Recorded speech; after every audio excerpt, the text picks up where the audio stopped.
창세기 16장 15절에서부터 17장 5절까지 말씀입니다. 창세기 16장 15절에서부터 17장 5절까지 말씀 함께 찾아보겠습니다.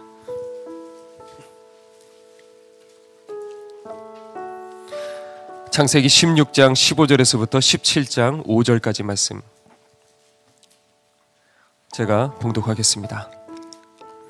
하갈이 아브람의 아들을 낳음에 아브람이 하갈이 낳은 그 아들을 이름하여 이스마엘이라 하였더라.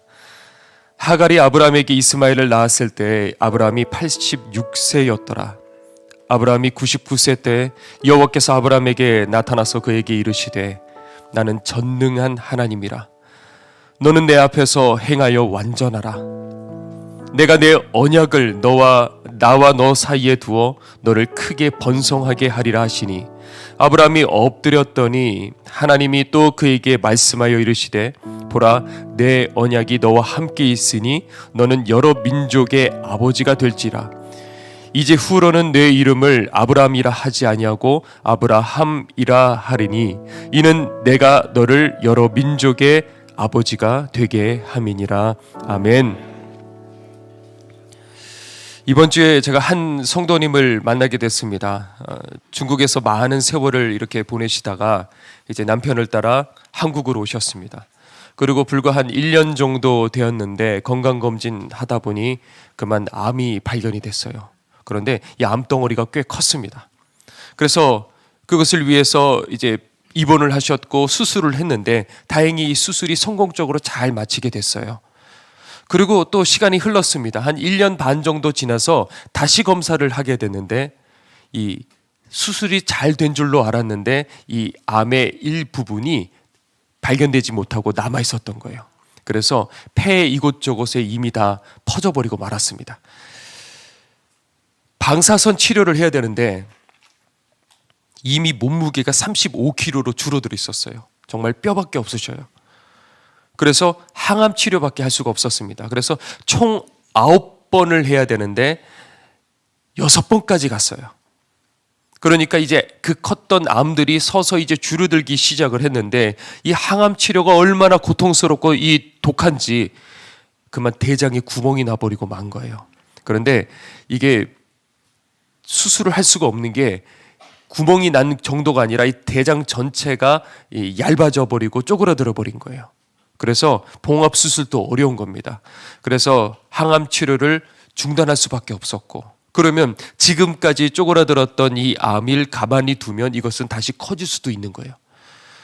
그런데 당장에 이제 화장실을 가셔야 되기 때문에 이 구멍을 내는 그 수술을 이제 내일 입원을 하셔서 하시게 됩니다. 그래서 이분이 서울에 사시는데 우리 숲지기 성도님께서 수본들을 다 태우고 가서 그리로 가셔서 교회까지 다시 모시고 오신 거예요. 아, 그 사랑 얼마나 귀한지. 이게 주님의 사랑이구나. 여러분들, 그래서 제가 그분을 위해서 같이 이제 수본들과 함께 통성으로 그날 기도를 했습니다. 하나님, 절망 중에라도 주님 놓치지 않게 해주시고 그리고 천국 들어갈 수 있는 분명한 믿음을 주시고 그리고 이제 내일 이후에 일어날 그 모든 수술의 과정 속에 주님께서 붙잡아 주셔서 잘 이루어지게 해달라고 회복하게 해달라고 그렇게 간절히 그렇게 기도를 했습니다. 그러니 오늘 이 시간에 우리가 누구신지 여러분들 다 모르지만 그러나 예배 후에 우리 같이 통성 기도할 때 함께 그분을 위해서 기도한다고 한다면 주님께서 꼭 기억해 주실 줄로 믿습니다. 여러분들 영적으로도 마찬가지예요. 괜찮은 줄 알았는데 이제는 좀 깨끗한 줄로 알았는데 이 영적인 것도 이 금세 영적인 이 암이 퍼져서 결국에는 우리들의 영혼을 무너뜨리는 겁니다. 암이라는 것은 이게 아프면 이게 몸이 이상하니까 병원에 가게 되잖아요. 그런데 이 암이라는 거는 퍼지고 있는 그 순간에는 몰라요, 도대체가. 그리고 이미 통증이 생겼을 적에는 이미 번진 그 상황인 겁니다. 영적인 암도 마찬가지예요. 그렇기 때문에 내 영혼이 무너지지 않으려면 우리는 뭘 해야 되느냐? 계속해서 점검해야 되는 거예요. 그래서 저는 이 시간에 다른 얘기들을 할 수가 없어요. 만약에 여러분들을 매일같이 만나가지고 매일 말씀을 전하면 다른 얘기들도 좀 할 수 있겠죠. 그러나 일주일간이라도 우리가 이 단이라도 계속해서 또 점검하고 나를 돌아보지 않으면 들어도 무너지는데 들어도 이 세상에 끌리는데 이 시간에 저는 다른 얘기 할 수 없습니다. 여러분들 살아야 된다고 전해야 되고 어떻게 하면 살 수 있는지, 어떻게 하면 무너지지 않을 수 있는지 전 그거밖에 전할 수가 없는 거예요. 이 중에 다 천국에 이를 수 있으면 얼마나 좋겠습니까? 이게 제 목표고 하나님께서 저를 이 자리에 세우신 이유인 줄로 믿습니다. 자, 그런데 하나님께서 뭐라고 말씀하셨냐? 성경 말씀에 선줄로 아는 자는 넘어질까 조심하라 그랬습니다. 넘어지지 않을 거면 이런 말씀 왜 있겠습니까? 어제 잘 가고 있던 사람이 오늘 무너지고 내일 지옥불에 불타오르고 이런 일들이 너무나도 허다하기 때문에 이런 경고들이 우리들에게 주어지는 것이에요. 그런데 잘 나가다가 한 번에 무너지는 게 아닙니다. 알게 모르게 이미 한쪽에서부터 무너지기 시작하고 있는 거예요.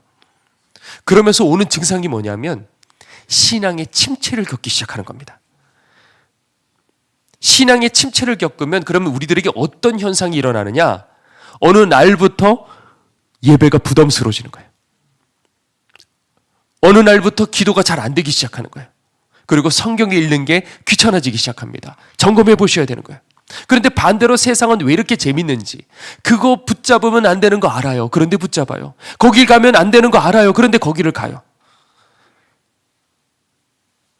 그런데 그렇게 조금씩 무너지는 겁니다. 그러다가 어떤 계기를 통해서 그 사람의 신앙이 끝장나게 되는 거예요. 잃어버리게 되는 겁니다. 그러니까 다른 사람들 보기에는 어제까지 신앙생활 잘했는데, 그런데 어느 날 보니까 말도 안 되는 결정을 내리는 거예요. 정말 왜 그렇지? 저 성도님 왜 그렇지? 그 왜 그러냐면 이미 신앙의 침체기를 지나서 이 사람이 하나하나 타협하기 시작하는 겁니다. 그리고 자기 합리화를 시키는 거죠. 그럴 수도 있지. 이 정도는 괜찮겠지. 이번 한 번뿐이야. 여러분들 이런 생각들이 들어올 때 조심하셔야 돼요. 그럴 수도 있지. 이건 어쩔 수 없어. 이번 한 번뿐이야. 여러분들 이런 것들을 여러분들 조심하셔야 돼요. 대만은 이 세상을 사랑해서 바울을 떠났어요. 여러분들 이 말씀을 읽었을 적에 어떤 생각이 드십니까? 그래도 열심히 바울과 함께 사역을 했기 때문에 그래도 대만은 세상에 돌아갔지만은 천국 갔을 거야 라고 생각하는 사람 있을까요? 아무도 없을 거예요.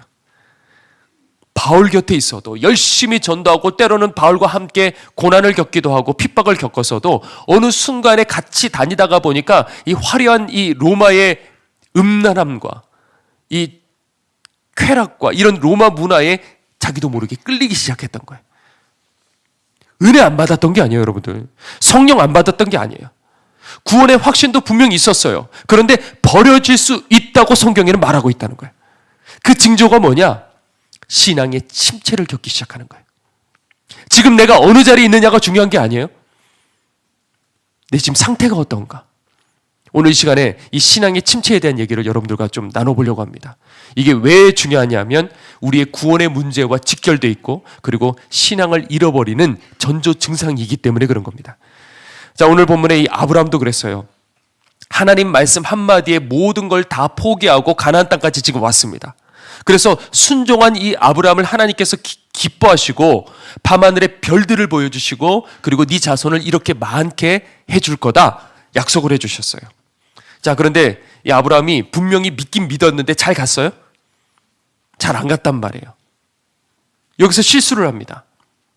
이 나이에 무슨 자식을 낳겠냐는 그 아내의 말을 듣고 여종과 동침을 합니다. 그래서 아들을 낳게 됩니다.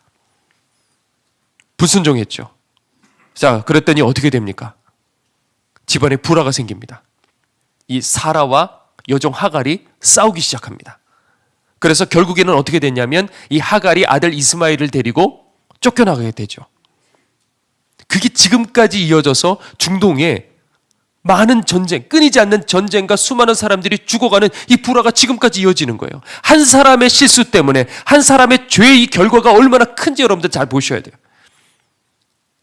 그런데 그뿐만이 아니고 오늘 본문 16장 마지막 절에 보면 뭐라고 되어 있냐면 이스마엘을 낳았을 때 아브람 나이가 몇 살이라고요?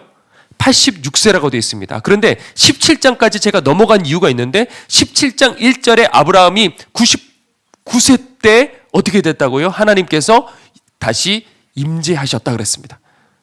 계산해 보면 몇 년이에요? 13년입니다. 빠르시네요. 13년. 왜 굳이 이걸 기록했을까? 왜냐하면 그동안에 이 13년의 기간 동안에 하나님의 임재가 없었다는 것을 강조하기 위해서라 그런 거예요. 그런데 신앙의 침체는 왜 일어나는지 아십니까? 지속적으로 어려움을 겪으면 우리는 그 환경에 영향을 받습니다.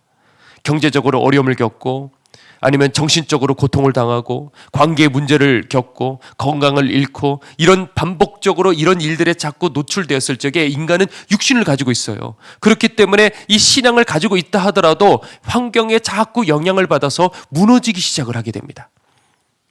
그리고 반대로 그럴 수도 있죠. 너무 잘 나가니까, 너무 재밌으니까 또 신앙이 나태해지고 게을러질 수도 있겠죠. 그런데 그것보다 더 큰 원인이 있습니다. 그 근본적인 원인은 뭐냐? 이 신앙 침체의 가장 결정적인 원인은 다름 아닌 은혜 없음입니다. 은혜 없음. 아무리 인생 힘들고 괴로워도 깊은 은혜가 여러분들에게 임할 때 어떻게 돼요? 극복할 수 있어요, 그거. 그렇죠?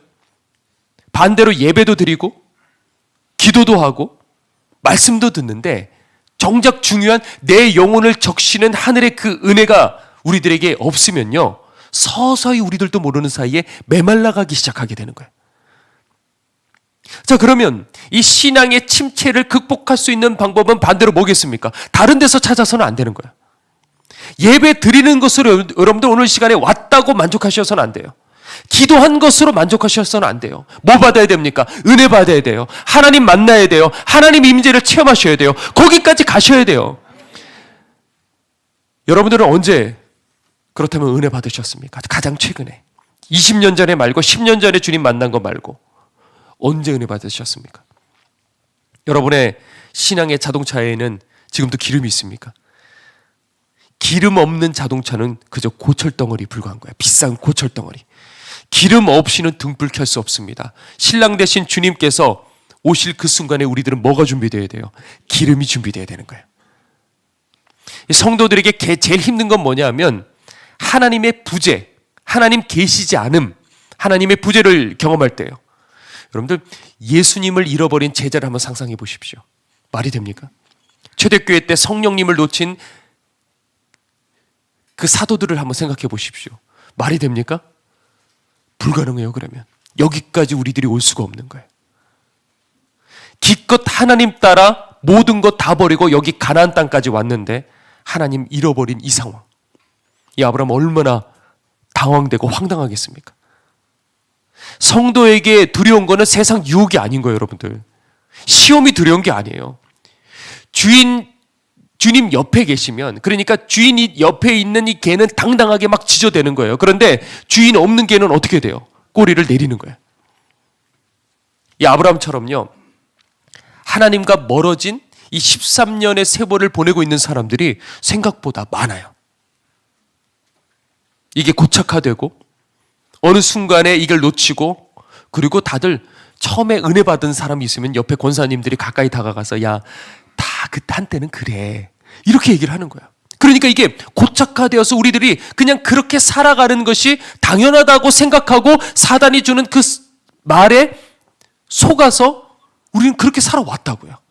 옛날에 처음 주님 만났을 적에 은혜 받은 그 가다 갖고 그냥 살아가는 거지 그런 거 아니에요, 여러분들. 그러면 그 13년 동안에 이 아브라함은 어떻게 지냈을까? 성경에 없어요. 겉으로는 똑같이 살았겠죠. 그리고 밖에 나가서 일을 하고 때가 되면 예배당에 와서 예배 드렸겠죠. 근데 아무런 감동이 없는 거예요. 하나님 하고 불러도 내가 여기 있다 하는 주님의 음성이 들리질 않아요. 그러면서 자기도 모르게 세상에 찌들린 그 모습으로 살아가기 시작했겠죠. 그걸 어떻게 할 수 있냐? 13년이 지난 후에 하나님께서 먼저 다가오셨어요. 은혜로. 그랬을 적에 아브라함의 모습을 봤을 적에 보면 왠지 모르게 완악해져 있어요. 하나님께서 약속을 해주시는데 밤하늘의 별과 같이 네 자손이 많을 거라고 하나님 그 전에 다 잊어버리시고 다시 얘기해 주셨어요. 자, 그랬을 적에 아브라함이 하나님 임재하시니까 그 앞에 엎드렸어요. 엎드리기는 엎드렸는데 속으로 뭐라고 생각하냐면 비웃으면서 이게 말이나 돼? 아내의 나이가 지금 99인데 어떻게 출산하냐고 이런 생각을 가지고 있는 거예요. 그리고 하는 말이 뭐라고 그러냐면 이스마엘이나 잘 살기를 원합니다. 이렇게 얘기하는 거예요. 와, 어떻게 이렇게 얘기를 할까? 그러니까 지금 완전히 이게 불신자가 다 돼 있는 거예요, 지금 아브라함이. 자, 그러면 왜 더 이상 하나님의 은혜를 우리는 경험하지 못하는 걸까? 여러분들 그 영적 원리를 여러분들에게 오늘 이 시간 좀 나눠보려고 합니다. 자, 첫 번째는 뭐냐? 당연히 죄 때문이죠. 죄. 뭐 더 말할 것도 없습니다. 이사야서 59장 2절에 이렇게 말씀되어 있습니다. 오직 너희 죄악이 너희와 너희 하나님 사이를 갈라놓았고 너희 죄가 그의 얼굴을 가리어서 너희에게서 듣지 않으시게 함이니라. 누구 죄 때문이요? 우리 죄 때문에. 우리가 꺼낸 말 한마디 때문에, 우리의 탐욕 때문에, 우리가 저지른 행동 때문에 은혜가 사라지는 거예요. 하나님이 나를 외면하시는 것이 아니라 누구 때문에요? 나의 죄 때문이라는 것이죠. 그런데 여러분들 죄를 저질러도요, 은혜가 한 번에 싹 사라지느냐? 그렇지 않더라고요. 이걸 왜 이렇게 제가 잘할까요? 그렇죠. 저도 무너지니까 알죠. 그래도 은혜가 임하더라고요. 그러니까 이 죄에 대해서 하나님은 나를 긍휼히 여기셔서 한 번에 사라지신 게 아닌 건데 나는 그래도 괜찮은데 하니까 이거를 붙드는 거예요. 이거는 제 개인적인 체험의 영역에 속한 거니까 그냥 참고로 삼아 주셨으면 좋겠어요. 제가 어느 날 열심히 그 하나의 집회를 위해서 열심히 기도를 하고 하나님이 나와 함께 하신다는 그 확신을 가지고 있었어요. 그리고 난 다음에 이게 얼마나 그 순간에 당당한지, 이거는 저도 이게 제정신이 아닌 거예요. 그리고 그날 말씀을 이렇게 딱 했는데 이 회개가 이제 터지기 시작하는 거예요. 감당도 못하게 정말 사람들이 새하얗게 질려서 회개하기 시작을 했어요. 그리고 난 다음에 그 집회를 이제 다 마치고 난 다음에 이제 딱 그럴 때 보면 주님이 더 가까이 계신다고 경험되어지는 부분들이 있거든요. 그걸 다 설명을 할 수는 없지만, 그런데 그런 상태에서 제가 그래도요 욕심이 드는 거예요. 그래도 육신이 있기 때문에. 그래서 뭔가 제가 꼭 갖고 싶은 게 있었어요. 필요 없는 건데, 아니 꼭 뭐 있으면 좋고 없어도 상관이 없는데 그게 제가 너무 갖고 싶었어요. 근데 저는 별로 사실 저를 위해서 잘 쓰지는 않는 스타일이에요. 그런데 이게 너무 갖고 싶어서 고민 갈등 하다가 그거를 구입하는 딱 순간에 쑥 하고 나가는 느낌이 든 거예요. 진짜 깜짝 놀랐어요, 제가. 그런데 나중에 박 목사님과도 그런 얘기를 나누게 됐는데 목사님도 그거 다 당연히 아시죠. 그래서 목사님께서도요, 자신을 위해서는 거의 사지를 안 하셔요, 뭔가를. 뭐 누군가가 주셨을 적에 받는 거는 괜찮아요. 그러나 스스로를 위해서 잘 구입하지를 않아요. 그걸 알거든요.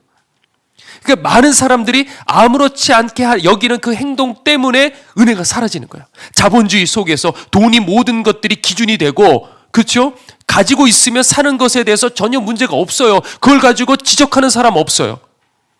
그런데 그래서 내가 왜 은혜가 사라지는지를 사람들은 잘 모르는 거예요. 가지고 있는데 또 갖고 싶잖아요. 같은 종류의 이걸로 만족할 수 있는데 또 갖고 싶잖아요. 여러분들 그거 탐욕인 거예요. 두 번째입니다. 두 번째는 불순종이에요. 이 죄랑 비슷한 것 같지만 약간 다릅니다. 오늘 아브라함도 기다리지 못하고 불순종한 거예요. 박 목사님께서 안성에 계실 적에 재판정에 이렇게 앉아 있는 거예요. 그러면 한 아이가 이제 감옥에 들어가게 됐어요. 죄를 저질러서. 그리고 재판을 받고 있는데 그때 성령님께서 말씀을 해주시는 거죠. 일어서라. 얼마나 여러분들 난처합니까? 그 엄숙한 자리에서 벌떡 일어서서 그 아이 감옥에 데려가지 마세요. 저에게 맡겨주시면 제가 잘 길러보겠습니다. 여러분들 그 말 할 수 있나요? 엄숙하게 조용하게 있는데. 그러면 결국에 어떻게 되느냐? 선생님 이러시면 안 됩니다. 그러면 저희들도 가만히 있을 수 없습니다. 그리고 결국에 또 달라고 그러면 붙들고 끌려 나가는 거예요. 그런데도 여러분들 순종하실 수 있습니까? 하나님의 명령이 이런 거예요. 그냥 당연히 이렇게 할 수 있는 그런 부분들이 아니에요. 그러면서 목사님이 그 얘기를 하시면서 저에게 영적 원리를 얘기해 주시더라고요. 그때 순종하지 않으면 하나님의 음성이 멀어지게 된다. 그런데 그 음성에 곧바로 순종하게 될 때 그 다음에는 더 또렷한 음성을 들을 수 있게 된다. 물론 우리가 하나님의 음성을 듣고 지금 그게 주제도 아니에요. 그러나 은혜의 관점에서는 이게 결국 같은 영적 원리라는 것이죠. 그러니까 하나님 말씀에 불순종하게 될 때 어떻게 된다고요? 은혜와 점점 멀어지게 된다는 거예요. 민감해서 여러분들 여기까지 가셔야 돼요. 기본적인 건 여러분들 다 아시잖아요. 당연히 순종해야 되고 당연히 죄 멀리해야 되고 알아요. 그러나 여기까지 여러분들 가실 줄 알아야 되는 거예요. 자, 세 번째, 다른 걸 더 의지하기 때문에 그런 거죠. 하나님보다 돈을 더 의지하고 하나님보다 사람을 더 의지할 때 하나님께서는 저희들에게 더 가까이 다가오실 수가 없어요. 하나님이 전부가 되셔야 되는 거예요. 왜 이 시대에 성령의 역사가 사라졌느냐? 아이러니하게도 잘 살게 되었기 때문에 그런 거예요. 우리가 60년대, 70년대, 80년대 그렇게 잘 살게 해달라고 나는 고생하지만 내 자식 새끼는 잘 되게 해달라고 그렇게 기도했는데 문제는 그 물질의 복을 받은 결과 어떻게 됐느냐? 지금 이 시대는 하나님과 그만 멀어져 버리게 된 거예요. 심령이 가난한 자가 복이 있다 그랬어요. 애통하는 자가 복이 있다 그랬어요. 자, 그리고 네 번째, 하나님이 첫 번째가 되지 않았기 때문에 그런 거예요. 아브라함도 하나님 말씀보다 누구의 말을 들은 거예요? 아내의 말을 듣기 시작한 거예요. 차전도사님께서요, 이루리 집에 계실 적에 이기로 목사님이라는 분이 계셨어요. 이분이 매일매일 같이 이렇게 산에 올라가서 기도를 하다가 어느 날 성령을 받았어요. 그리고 은사를 받고 그리고 문경으로 내려가서 거기서 이제 목회를 하시게 됐어요.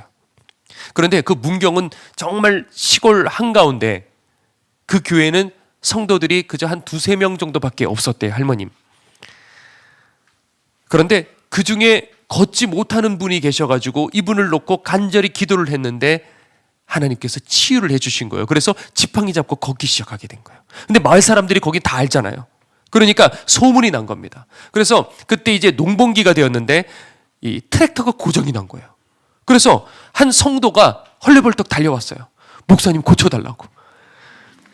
아니, AS 기사를 불러야죠. 그랬더니 농번기라 며칠 후에 오는데 그때는 이미 농사 망칩니다. 하는 수 없이 목사님이 가기로 했대요. 그러니까 사람들이 이제 다 소문이 퍼진 거예요. 목사가 트랙터 고치러 온대. 그러고 이제 물려든 거예요. 그래갖고 마을 사람들 다 보는 앞에서 하나님 앞에 기도했는데, 하나님 이거 못 고치면 저 망신입니다. 하나님 망신이에요. 그리고 이제 기도를 한 거야. 뜨겁게 뭐 안 할 수가 있겠어요? 막 기도를 하고 마지막에 아멘 딱 했는데, 그리고 시동을 한번 걸어보라 했는데 어떻게 됐겠어요?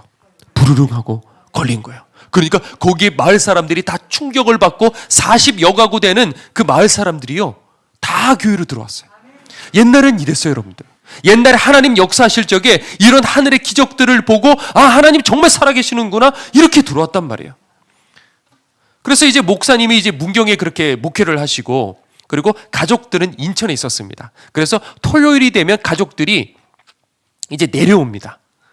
그런데 어느 추운 겨울날에 이제 버스를 타고 내려오는데, 그 당시에는 이제 문경까지 오실 수가 없었고 충주까지 이제 버스가 오는 겁니다. 그러면 이 충주에서 다시 버스를 갈아타서 이제 문경으로 이제 내려가게 되는 것이죠. 그러면 그 기간, 갈아타는 그 시간 동안에 한참 바깥에서 걸어 다니고 덜덜 떨고 그렇게 있었어야 됐던 거예요. 그런데 어느 날 가장 추운 겨울날에 목사님이요 충주까지 올라오신 거예요. 데리러요.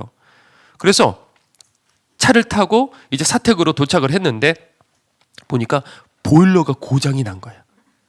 그래서 보일러 기술자를 불렀는데 아무리 이 사람이 수리를 해도 원인이 나타나지가 않는 거예요. 멀쩡한데 전혀 기계적으로 문제가 없는데 이게 돌아오지를 않으니까 목사님이 어떻게 얘기하셨냐면 돌아가시라고. 그리고 가족들을 불러 모아놓고요, 우리 여기서 회개 기도하자. 그리고 이 가족들은 도대체 영문도 모르게 왜 이것과 회개 기도는 왜 하는지는 모르겠지만 그냥 일단 회개 기도했대요. 그냥 떠올리는 거 그냥 기도를 했대요. 그리고 목사님이 기도 다 마친 다음에 보일러에다 대고 안수 기도를 했대요. 그리고 아멘 딱 하는 순간에 보일러가 어떻게 됐을까요? 돌아가기 시작하는 거예요. 나중에 얘기를 해주셨대요. 보일러 멈춘 이유가 뭐냐? 그날 오후 5시에 청소년부 기도회가 있었는데, 그런데 너무 추웠잖아요. 그러니 오늘은 니네들끼리 기도하고 가라. 오늘은 어쩔 수 없다. 그렇게 딱 얘기를 하고 이제 가족들 때문에 충주까지 올라오셨던 거예요. 그날 회개 기도할 때 하나님께서 이렇게 책망하시더래요. 너는 내 나라와 의를 구하지 않고 어찌 정에 치우쳐서 그리로 갔느냐. 그걸 회개하니 하나님 볼로로 고쳐주셨다는 거죠. 자, 이런 이야기들을 통해서 우리들은 영적 원리를 배울 수 있어야 되는 거예요. 하나님을 첫 번째로 두지 않고 다른 사람이 우선이 되고 다른 어떤 것들이 우선이 될 때 우리들에게 무엇이 사라진다? 은혜가 사라진다는 것이죠. 그러니까 단순히 죄뿐만이 아닌 거예요, 여러분들. 이 정도로 하나님과 함께 은혜 가운데 있다는 것이 이게 쉬운 길이 아닌 겁니다. 그러나 놓치는 순간 우리들은 메말릴 수밖에 없는 거예요. 자, 그렇게 은혜가 사라지고 이 신앙의 침체를 느낄 때 우리들은 그럼 도대체 어떻게 처신을 해야 될까? 은혜가 사라지면 의욕부터 사라지죠. 그렇죠? 예배 드리고 싶지도 않고 아까 말했듯이 기도도 별로 하고 싶지 않고 그런데 그렇다고 예배 안 드리고 기도 안 하면 어떻게 됩니까?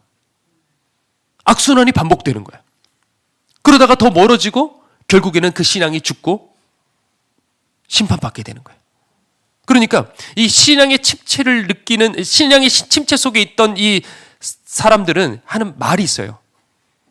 뭐라고 그러냐면 이번 한 번만 쉴게요 이렇게 얘기해요. 꼭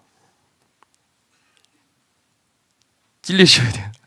자, 이번 한 번만 쉴게요. 열심히 주일 일 하다가 잠깐 쉬면요 물론 또 달릴 힘이 생겨요. 그러니까 중간에 쉬어줘야 돼요. 그런데 분별을 여러분들 잘 하셔야 되는데 그 원인이 침체 때문이라고 한다면 오히려 어떻게 돼요? 쉬어서는 안 돼요.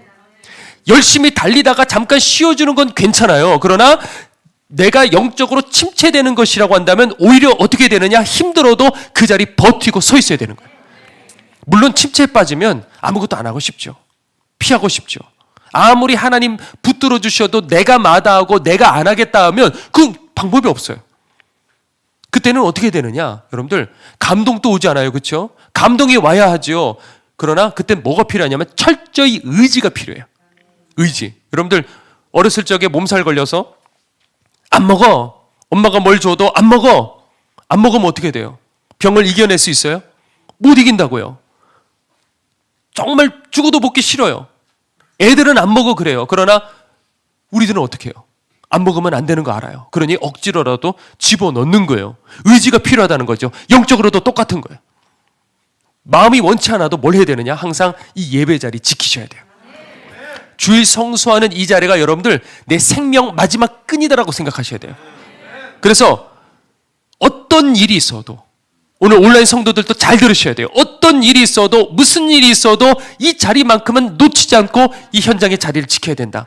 올 수 있으면 되도록 이 자리에 오시고 만약에 어쩔 수 없어서 저 멀리 계시는 분들이 계셔요. 그러나 그 예배 자리 절대 놓치지 마셔야 돼요. 자, 그리고 뭘 해야 되느냐? 기도를 하되 부르짖어 기도하셔야 돼요. 부르짖지 않아도 하나님 다 들으시죠. 그런데 부르짖어 기도하는 이유는 뭐냐면 기도하다가 보면 내 마음이 열리거든요. 저도 이제 묘지 가서 이제 기도를 하는데 어제는 교회 추운지요. 그런데 기도를 하는데 보면 저도 뭐 거기서 기도를 하는데 항상 이게 기도의 문이 열리면 얼마나 좋겠습니까? 허탕칠 때도 많아요. 얼마 전에도 누구 한 명을 데리고 가서 목사님 얼마큼 기도합니까? 그런데 이게 안 될 때가 많아요. 사실은 답답하게 그렇게 돌아갈 때도 많아요. 그냥 하다가 나 혼자만 하는 것 같다가 돌아갈 때 많아요. 그런데 포기하지 않고 그 자리에서 또 쫙 외치고 쫙 외치다가 보면요 제 마음이 열리기 시작하고 그러면 그 다음에 하늘문이 열리기 시작하는 거예요. 그러다 보면요 정말 말도 못하는 그런 하나님과의 어떤 깊은 그런 체험들이 그런 것들이 그때 주어지기 시작하는 거예요. 그리고 마지막으로 뭘 해야 되느냐? 여러분들 알고 있는 모든 죄들을 계속 회개하면서 다니셔야 돼요. 길을 걸어가든 예배 중이든 언제든지 항상 이 죄 이거를 계속 회개를 습관으로 여기셔야 돼요. 은혜 받을 때는 다들 순종해요. 그런데 신앙의 침체기에 빠졌을 적에 우리 신앙의 진가는 바로 그때 나오는 거예요. 예전에 한 청년이 저한테 이렇게 얘기를 하더라고요. 목사님 저는 자꾸 죄에 무너지는데 저는 여기 설 자격이 없어요 목사님. 제가 그렇게 얘기했어요. 야 그러면 너 깨끗하면 이 자리 설 자격이 있겠니? 그렇지 않아. 이 자리는 네가 깨끗하고 안 깨끗하고 거기에 달려있는 것이 아니라 예수 그리스도의 보혈의 공로로 전적인 은혜로 이 자리에 설 자격이 있는 거야. 그러니 너 죄와 싸워라. 넘어져도 괜찮아. 또 일어나라. 그리고 나 같은 것 불러주신 하나님 은혜 감사하면서 힘들어도 너 이 자리 꼭 지켜야 된단다. 그럴 때 하나님 보시는 거예요. 조금만 힘들어도 포기하고 도망치는 사람을 하나님 신뢰하실 수 있겠습니까? 여러분들 직장에서 여러분들이 사장인데 조금 힘들어서 도망치는 냅다 빼는 그 사람을 신뢰할 수 있겠습니까? 그럴 수 없는 거예요. 자꾸 자빠지고도 잘 안 되더라도 포기하지 않고 이 자리를 묵묵히 세월이 지나도 지키는 그 사람 하나님 가만히 보시는 거예요. 내가 다 봤다. 하나님의 사람들은 누구나 영적 광야가 있어요. 그리고 그 광야를 어떻게 지내는지에 따라서 그때 신앙이 성숙하게 되는 거예요. 하나 여러분들에게 알려드리자면 이 신앙의 성숙이라는 것은 서서히 이렇게 올라가는 게 아니고요. 이런 영적 광야를 지날 때, 이 침체기를 지날 때, 어떤 고통과 고난과 어려움을 지날 때 그것을 계기로 인해서 부쩍 자라게 되는 거예요. 이런 식으로 계단식으로 이렇게 올라가는 거예요. 대부분은 우리들의 잘못으로 신앙의 침체가 시작이 됩니다. 그런데 오늘 말씀해 보니까 왜 하나님께서는 무려 13년 동안 아브라함에게서 떠나셨을까? 왜 13년간이나 아브라함은 단절을 경험했을까? 그때는 성경책도 없어요. 하나님의 말씀을 들었어야 됐어요. 얼마나 괴로울까? 13년이 지난 후 하나님께서 아브라함에게 찾아오셨을 적에 하신 그 첫 마디에서 정답이 나옵니다. 뭐라고 되어 있냐면 너는 내 앞에 있어 행하여 완전하라 그랬어요. 내 앞에 행하여 뭐라고요? 완전하라. 그러니까 하나님이 우리들에게 원하시는 건 뭐라고요? 완전. 그리스도인의 완전. 그럼 그 완전은 도대체 뭘까? 완전 그러면 우리는 뭐가 떠오를까요? 100점. 하나도 틀림없이 율법적으로 하나도 흠이 없는 그 상태. 그런 사람 어디 있겠어요? 없어요, 그런 사람. 하나님은요, 지금 여기서 완전이라는 이 단어는 율법적인 잣대로 얘기하신 것이 아니라 관계적으로 지금 얘기하시는 거예요. 너는 나의 전부다. 그러니까 너도 이제 나만 바라봐야 돼. 아니, 하나님, 내가 하나님 말씀 한마디에 그동안의 모든 것들을 다 포기하고 잘 살던 모든 그 동네를 포기하고 가나안 땅까지 여기 오지 않았습니까? 평생 내가 교회 다니고 교회가 내 삶의 중심이지 않습니까? 아니요. 그러면서도 얼마든지 아닐 수가 있어요. 우리들은 너무나도 많은 것들을 그럼에도 불구하고 가지고 있어요. 하나님을 믿으면서도 여전히 우리 마음에는 아내 사라가 있고 그리고 아들 이삭이 있는 거예요. 우리 마음속에 너무 많은 것들이 아직까지 들어앉아 있어요. 도덕적으로는 문제가 없는데 그런데 그것 때문에 자꾸 내 마음이 나뉘게 되는 거예요. 하나님은 우리들에게 원하시는 것은 우리가 온전히 하나님만 바라보기를 원하셔요. 그렇다는 것은 하나님은요, 무슨 뜻이냐? 그 이상으로 아브라함을 전부로 여기셨다는 뜻이 되는 거죠. 그만큼 사랑하셨다는 거예요. 그럼 도대체 아브라함이 뭔데? 아브라함이 뭘 잘했나? 도대체 뭔데 그렇게까지 사랑하셨을까? 자, 또 그렇다고 한다면요. 아브라함의 고통스러웠던 그 13년, 그 세월, 가만히 생각해 보면 그 13년의 세월은 누가 더 아프셨을까요? 누가 더 고통스러우셨을까요? 하나님이 왜 그만큼 더 사랑하시기 때문에 얼마나 찾아오고 싶으셨을까? 난 널 버린 게 아니야. 난 네 곁에 있어. 얼마나 그렇게 말 건네고 싶으셨을까? 우리는 하나님 앞에 이것저것 달라고 기도합니다. 그런데 하나님은 그 말씀을, 그 기도를 들은 하나님 마음은 어떤지 아십니까? 야, 아니야. 그게 아니야. 너에게 필요한 건 나야, 나. 날 구해야 돼. 이 모리아 산에서 이제 아들을 드린 그 장면이 이제 그 다음에 나옵니다. 여러분들 그 기억 나시죠? 그러니까 이 13년을 보내면서 아브라함도 깨달았던 거예요. 내가 다시는 이제 놓치지 말아야겠다. 다시는 내가 하나님 놓치지 말아야겠다. 예전에는 아내랑 대화하다가 지금 무너진 거예요. 이제는 그래서 가만히 보시면요, 누구랑 또 대화하지 않아요. 누구랑 또 타협하지 않습니다. 심지어 아들에게도 가는 이유를 말하지 않고 묵묵히 그저 가자 설명하지 않고 모리아산으로 데리고 올라갑니다. 결국 아브라함은 그 관문을 넘었어요. 왜 믿음의 아버지일까? 혈통으로나 육정으로나 아니에요.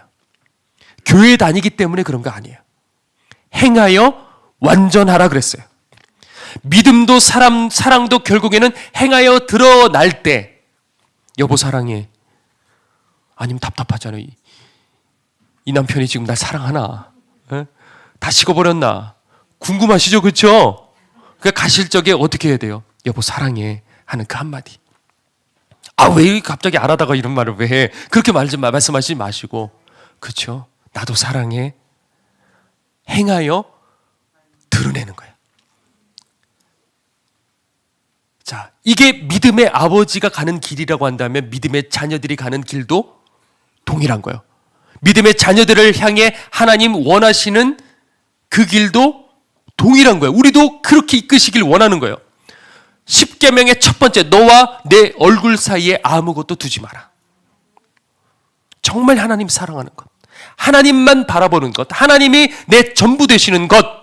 하나님은 우리의 인생을 자로 쫙 그어서 이 한 가지 목표를 향해 우리를 자꾸 이끌어 가시는 거예요. 그러니까 여러분들 영적으로 얼른 눈치채셔야 돼요. 하나님은 다른 거, 눈에 보이는 거, 잘 되고 행복하고 노후를 걱정하지 않고 준비되는 거, 그거 아니에요. 여러분들로 하여금 하나님만 바라보게 하시기 위해서 때로는요, 다가오시기도 하고 감당 못할 사랑을 부어주시기도 하고, 나 같은 죄인을 왜 하나님 이렇게까지 사랑하십니까? 그 고백이 나오게 만드시기도 하고, 반대로 떠나시기도 하는 거예요. 반대로 그냥 내버려 두실 때도 있어요. 그 모든 이유는 우리는 모르는 거예요. 도대체가 왜 내게 이런 고난이 있는지, 왜 내게 이런 아픔이 있는지 몰라요. 그러나 한 가지 목표예요. 하나님만 바라보게 하기 위해, 하나님이 전부 되게 하기 위해. 그런데 지금 이 시대는 자기를 드리지 않는 사람들이 대부분이에요. 조금만 시련이 닥쳐도 하나님이고 뭐고 다 없는 쭉정이들이 대부분인 거예요. 그러니 하나님 마음 얼마나 아프실까. 그러니 여러분들 지금 제 이 얘기를 듣고, 아니에요 하나님, 제가 여기 있어요. 제가 하나님 지켜드릴게요. 제게 있어서 하나님 전부예요. 여러분들 이렇게 좀 고백 들으셨으면 좋겠어요. 제가 한 가지 얘기하고 오늘 말씀 정리하도록 할게요.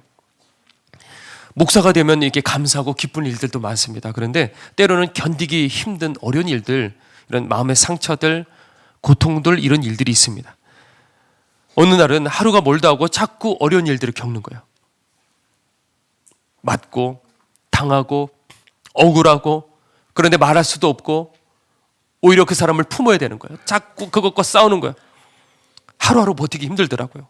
그런데 언제 이제 제 마음에 쉼을 얻냐면, 가장 쉼을 얻을 때가 언제냐면 잠들었을 때. 저도 몰랐어요.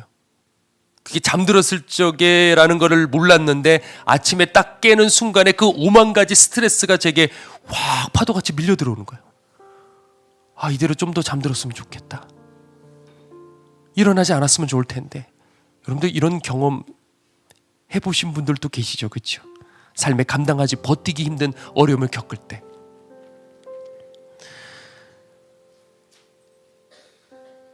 그때 날마다 이제 그 시절에 이제 산에 가서 이제 기도를 했었어요. 하나님, 저 딴 건 괜찮아요. 억울해도 돼요. 내 인생 여기서 무너져도 괜찮아요. 모함받아도 괜찮습니다. 주님만 아시면 되는 거예요. 하나님만 아시면 되는 거예요. 주님이 나랑 함께 하시는지 제가 확인하고 싶었던 거예요, 사실. 그래서 태풍이 치는 밤에도요, 또 올라가서 아무도 없는 그곳에 새벽녘에 기도를 하는 겁니다. 비가 억수로 내리는데요, 그날. 아, 그때 사람이 쓸려 내려간다는 걸 알았어요. 아무것도 없이 비만 막 쏟아지고 있는데 갑자기 산 위에서요, 물이요 갑자기 확 하고 쏟아져 내려오더라고요. 아, 이래서 사람이 죽는 거구나. 그러면서도 하나님 앞에 기도했습니다. 근데 이게 정말 기도도 아니고요, 와 하고 그냥 거의 절규를 했어요, 하나님 앞에. 그리고 또 주일이 됐어요. 마음은 이미 무너져 있는데 강대상에 서야 되는 거예요. 설교를 해야 되는 거예요. 단순히 목사니까 직업적으로 강대상에 선다, 이런 말이 아니고요. 여러분들 이렇게 여러분들 앞에 이렇게 딱 섰을 적에 저도 모르게 이렇게 울컥울컥 하는 거예요. 저도 모르게. 왜냐하면 오늘 이 예배 한 번을 드리기 위해서 어떤 분은 멀리서 오셨어요. 다 포기하고, 미국에서 모든 걸 다 포기하고 오신 분도 계시고, 부산에서 연세가 있으신데 아르바이트 해가지고 그걸 가지고 비행기 삭슬 사서 여기까지 오시는 분도 계시고. 그러니 이 자리에 딱 섰을 적에 저는 마음이 그때 무너졌어요. 너무나도 힘들어요. 그런데 내가 그래도 목자로서 우리 성도들에게 내 자리 지키고 최선을 다해서 하늘의 양식을 먹여야겠다 하는 그 마음이 있는 거예요. 그래서 열심히 말씀을 전하고, 그리고 이제 예배 마치고 이제 성도들과 인사하려고 이제 저 바깥에 이렇게 서 있단 말이죠. 그때도 그랬어요. 그런데 보니까 로비에 어린아이가, 그때 의자가 있었는데 앉아 있는 거예요, 얘가. 그런데 보니까 저희 교회가 아니에요. 그런데 이 아이를 가만히 물끄러미 보는데 보니까 이마에 뭔가 잔뜩 났어요. 그런데 그 옆에 엄마가 있었는데 제가 이 아이를 보느라고 엄마를 못 봤어요, 사실. 근데 엄마가 뭐라 그러냐면, 목사님, 이 아이 이마 있는 게 이게 지금 아토피예요. 왜 이렇게 많은지. 그런데 목사님, 지난주에도 안수해 주셨잖아요. 얘가 사실은요, 온몸에 아토피가 있는데, 그런데 지난주에 목사님께서 기도를 해주시고 집으로 돌아가는데 보니까 이 온몸에 있는 아토피가 다 사라지고 지금 남은 게 요 이마에만 남아 있습니다, 목사님. 그러니 목사님, 오늘 한 번 더 기도해 주시면 깨끗해질 거예요 하고 엄마가 그렇게 얘기를 하는 거예요. 그래서 제가 있는 힘을 다해서, 왜냐하면 제가 막 간절히 기도하는 이유가 그럴 때 하나님 역사하시더라고요. 그러니까 있는 힘을 다해서 간절히 그렇게 기도를 하고, 그리고 그분은 이제 본인 교회로 이제 가셨어요. 그리고 다 잊어버렸습니다. 한 몇 년이 지났어요. 마가의 다락방 이제 집회가 다 마치고 이제 제가 주차 봉사 다 끝내고 이제 무덤 가서 이제 기도를 해야 되니까, 이렇게 늦게 이제 차를 타고 그리고 내려가고 있는데 보니까 한 가족이 이렇게 정말 화목하게 길을 가는데 아빠가 아이를 이렇게 무덤을 태우고 그렇게 막 웃으면서 그렇게 가는 거예요. 그래서 그때가 추웠던 것 같은데, 그래서 제가 이렇게 내려가면서 저 밑에까지 제가 태워드릴게요 하고 창문을 열었습니다. 그런데 그분들이 저를 딱 보는 순간에 깜짝 놀라더니, 목사님, 저희 모르세요? 저희 그때 그 아토피 가족이에요. 그날 안수받고 이 아이 이마에 남아있던 그것까지 다 곧바로 집에 가다가 사라졌어요. 그 말을 듣고 위로받는 거는 오히려 저였어요. 그때 너무 힘들어서 저 혼자인 줄 알았는데, 주님께서도 저와 함께 하시지 않는 줄 알았는데, 그때도 하나님 함께 하셨구나. 기적도 기적인데 그걸 통해서 경험하는 게 뭔지 아십니까? 주님이 날 버리시지 않으셨구나. 주님이 날 기억하고 계시는구나. 그 사실에 울컥하고 눈물이 또 나는 거예요. 여러분들 가진 것 없어도 괜찮아요. 누리지 못해도 괜찮아요. 이 땅에 저의 가장 큰 기쁨은 뭔지 아십니까? 하나님이 나와 함께 하신다는 걸 제가 느낄 때, 그것을 경험할 때, 여러분들 이게 우리들이 오늘 이 자리에 나오고, 이것이 여러분들 그 먼 곳에서도 모든 것 다 포기하고 예배드리는 그 이유 아니겠습니까? 신앙의 침체를 극복하기 위해서 여러분들 지금 이 자리를 지켜라 그랬습니다. 부르짖어 기도하라 그랬습니다. 그리고 떠오르는 것마다 회개하라 그랬습니다. 그렇게 제가 전한 것은 철저히 제 경험에서 있어 왔기 때문에 그래요. 모든 것이 무너지는 것 같은 제 인생의 이 낭떠러지 앞에서 이것들을 제가 지켰을 적에 결국 하나님 다 보신 게 맞았던 거예요. 하나님만 바라보게 하기 위해, 하나님이 전부가 되기 위해서 하나님께서는 13년 동안에 물러나신 거예요. 지금 이 중에도 여러분들 하나님께 버려진 것 같은 그런 13년의 세월을 보내고 있는 분들이 계십니까? 그럴지라도요, 하나님의 시선은 여러분들에게 더욱더 집중되어 있다는 사실을 여러분들 눈치채셔야 돼요. 건강한 아이, 자식이 하나가 있고 병든 자식이 있어요. 시선이 어디로 갈까요? 병든 자식에게 갈 수밖에 없어요. 드러날 수 없어요. 가까이 할 수 없어요. 그때 말할 수가 없어요. 왜? 훈련시켜야 되니까, 단련시켜야 되니까, 나를 더 보게 하기 위해서, 나에게 내가 전부가 되기 위해서 그거 아니라고 가르쳐줘야 되니까 주님께서 임재하실 수가 없어요. 그러나 하나님의 시선은 어디로 가요? 향해 있는 거예요. 병든 그 아이. 이게 역설적이란 말이에요. 예수님께서 성령의 불을 받으셨어요. 손을 내미는 것마다 고쳐져요. 손 대는 것마다 살아나는 거예요. 그럴 때 많은 사람들이 하나님이 저분과 함께 하신다라고 생각했습니다. 그러나 하나님께서 예수님의 33년 생애 동안에 가장 가까이 함께 하셨던 그 시기가 언제인지 아십니까? 바로 골고다 언덕이에요. 하나님 임재가 사라졌어요. 아버지 어떻게 내게서 떠나시나이까? 절규했던 그때, 바로 그때가 하나님께서 아들 예수님과 가장 가까이 했던 때라는 거예요. 그런 여러분들 느낌과 감정에 좌우되지 마십시오. 하나님 임재 없어도요, 여러분들만 무너지지 않으면 괜찮은 거예요. 그때 믿음을 가지셔야 됩니다. 그때 힘들었던 그 시절에요, 새벽녘까지 그렇게 기도를 했습니다. 제발 하나님, 나 다른 거 괜찮아요. 하나님, 나 하나님 만나고 싶어요. 하나님만 곁에 계시면 되는 거예요. 그렇게 울면서 기도하다가 새벽녘 좀 넘어갔을 적에 한 장면이 보이는 거예요. 그건 제가 다 얘기 드릴 수는 없지만, 그때 뭐라 그러시냐면, 몸에서 냄새가 날 때까지 기도해라 그러시더라고요. 아, 그렇구나. 듣는 순간에 알았어요. 땀이 흠뻑 젖을 정도로 간절히 오랫동안 내 앞에서 기도해라. 그러면 날 만날 수 있을 거다. 그 애타는 세월이 간절함으로 바뀌고요, 그 간절함이 이제는 다시는 내가 하나님을 놓치지 말아야겠다는 그 아브라함의 결단으로 결국 이어지게 된 것이에요. 그럼 여러분들, 우리 시간에 함께 이제 기도했으면 좋겠습니다.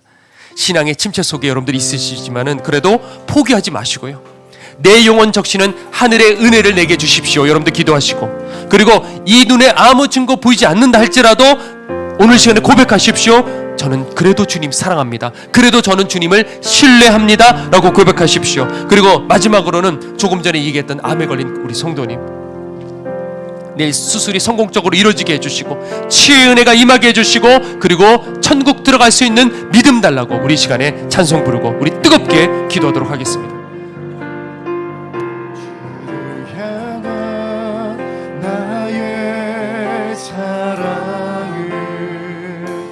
주께 고백하게 하소서. 아름다운 주의 그늘 아래 살며 주를 보게 하소서. 주님의 말씀 선포될 때에 땅과 하늘 진동하리니 나의 사랑 고백하리라. 나의 구주 나의 친구 부드러운 주의 속삭임 나의 이름을 부르시네. 주의 능력 주의 영광을 보이사 성령을 부으소서. 메마른 곳 거룩해지도록 내가 주를 찾게 하소서. 내 모든 것 주께 드리리.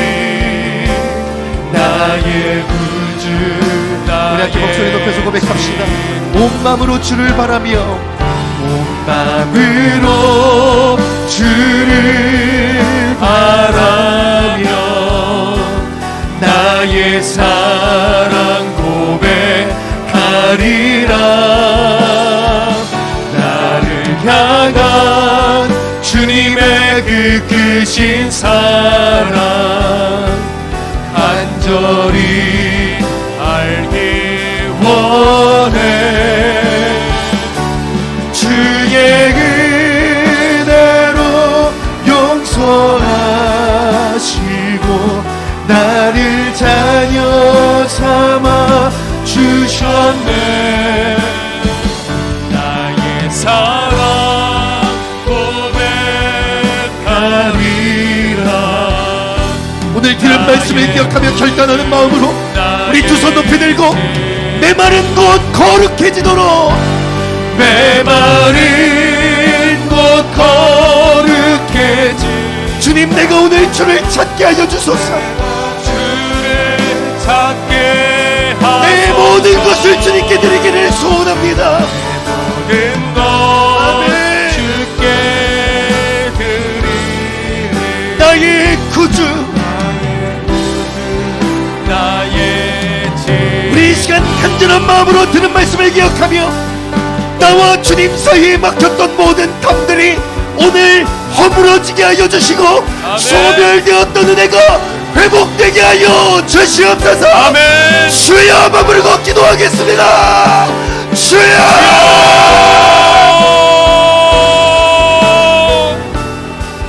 하나님, 내 미니 손을 주님 붙들어 주시옵소서.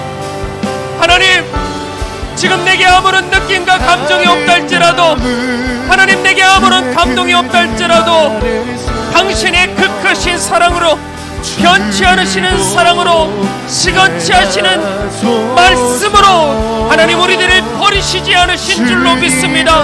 그러니 하나님, 저희들도 포기하지 않게 하여 주시옵소서. 내가 포기하기에, 내가 절망하기에, 내가 하나님을 버리기에, 그래서 하나님 결국에는 버려지는 것입니다. 그러나 하나님은 우리들을 포기하지 않으십니다. 하나님, 느껴지지 않기에, 하나님의 임재가 사라졌기에 하나님은 더더욱 애달픈 마음으로 그 모든 시선을 나를 향해 지켜보고 계시는데, 다가오고 싶으신데, 내가 너 버리지 않았어. 내가 네 곁에 있어. 얼마나 말씀 건네고 싶으실까? 얼마나 말하고 싶으실까? 사랑한다고 얼마나 말씀하고 싶으실까? 하나님, 알게 하소서. 하나님, 믿음으로 보게 하소서.